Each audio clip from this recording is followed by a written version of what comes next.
Hello everybody and welcome on board this 1979 Westerly Berwick for a look around her inside in glorious virtual reality. So what does that mean to you? Well, that means you can click and drag or swipe and drag your screen up and down, left or right, and you can look around wherever you like, whenever you like. And we hope this really cool idea will give you a great idea as to what it's like to be on this boat without actually being here. How cool is that? Now, some people are a little sensitive to the camera, the movement of the camera. If that may be you, I will let you know when I'm going to move the camera, and you can avert your eyes, and then once the camera is safely back down again, I'll let you know and you can return to the tour with me. But let's hope that doesn't happen. So, how am I feeling? Well, I'm feeling vintage, I'm feeling class, I'm feeling westerly. It's all in space down here. We've got the usual kind of interior, we've got plenty of wood, we've got a nice bright interior as well, and a really nice high headroom too. So cabin headlining is probably around about 6 feet here, I would hazard a guess, given over because we've got this lovely great big height for the coach roof too, which also gives us these lovely great big windows. So while I'm standing here, I'm actually looking down a little bit through the window. So normally on lots of big yachts we're looking up because we're low down. Here we've got the great view, so if we're cooking, etc., washing up, we can see out the windows nice and easily. How cool is that?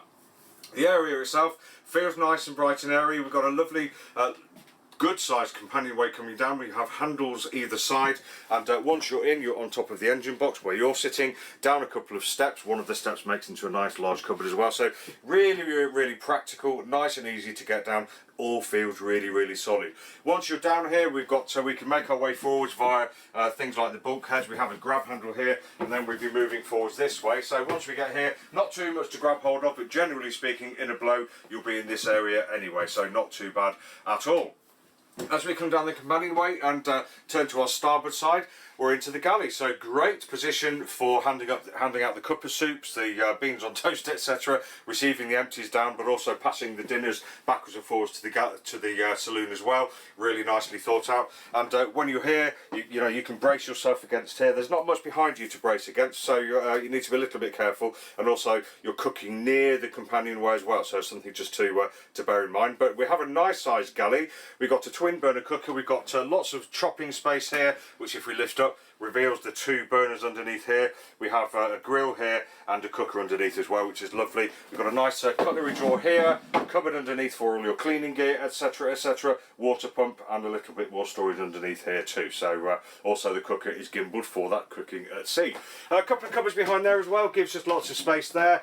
And in the starboard aft corner you can see we've got fiddled shelves here for your pots and pans, or mainly your cups and your plates actually, so lots of space for those. Nice little sink perched in the corner, and we have a lid here which reveals, which you can't see where you are probably, but a lovely great big fridge in there, which is fantastic for a boat of this size. So really nice and practical.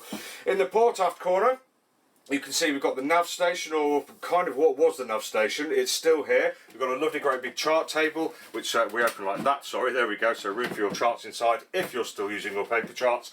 We have VHF units over there, DSE, VHF and a Raytheon unit in the corner, and this current owner has taken away what would have been a large berth in the port aft corner and replaced it with storage. So we have a microwave, we have lots of shelving, lots of storage, etc., which I quite like, and it seems to be quite well appointed and quite well done, so really useful if you're not having lots of storage, lots of people staying on board. Batteries underneath where the mattress would have been. We've got the electrics panel inboard here, we've got the engine saltwater opening isolation valve down there too, so all nice and easy and to hand too. Looking further into the compartment, you can see we have a sofa to the port side here, sofa to the starboard, nice sized berths I think. We have lots of storage behind them, we have lots of storage underneath them as well. Under the starboard aft one there is a refrigeration machinery, and it looks like I've found out that we actually have an opening out double here to be confirmed, so if this makes into a double bed for your guests, all the better. Very nice. We have a very nice wooden floor actually. It's of an age, we can tell it's been used, but I would say that's been replaced or refurbished at some point because it does look really nice. As I mentioned, we've got the nice tall windows here, really lovely. We've got blinds to cover those up if you want a little bit of privacy and maybe a tiny bit of insulation from any cold outside. And the saloon table, if I can just lift it up, nice big saloon table here, clips into place, clips closed, and as you can see when we're open up, we've got a lovely great big saloon table, probably room for 3 to sit here in comfort, 3 on that side, and when we finish away it goes, no problem at all. And we even have a little bit of storage inside as well for your wine bottles, everybody. Very good indeed. Nice. So all in all, nice area, lots of room for sitting, lots of room for cooking, navigating, good headroom as well, nice and easy to get out of, good access to the front and the top of the engine as well.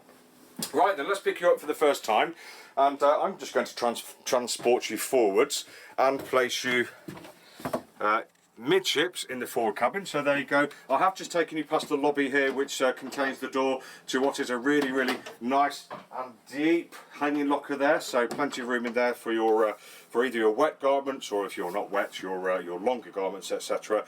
And once we're past that, past the door to the heads where we're going, one moment, we're into the forward cabin. Nice and easy to get into. Tiny bit of stoop because we've got the bulkhead here, which will give the boat a bit of a thwartship strength, etc.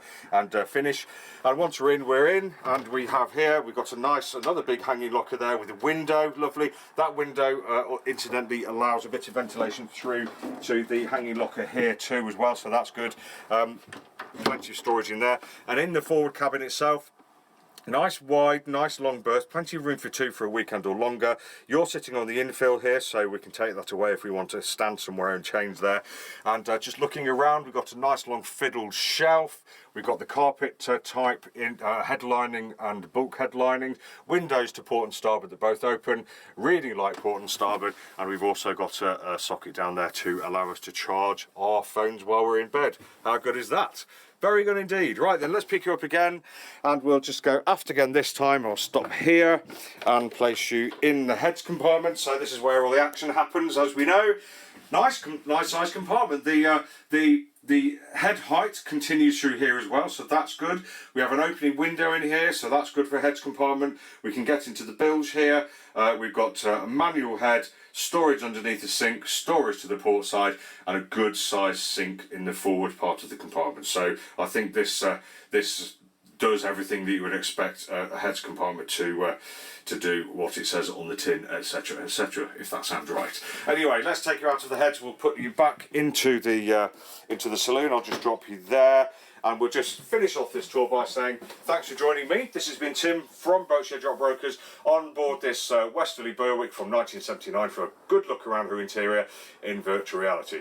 Do join us on our YouTube channel. We have dozens of different virtual reality tours of all types of boats, from fishing boats to the biggest, most luxurious boats in Brighton. Take a look and see how the other half live. But for now, let's leave you on board this lovely Westerly Berwick, lovely vintage classic feeling boat, and just spend a bit of time on board enjoying myself before I go off to do something else. Thanks for watching, take care, see you soon.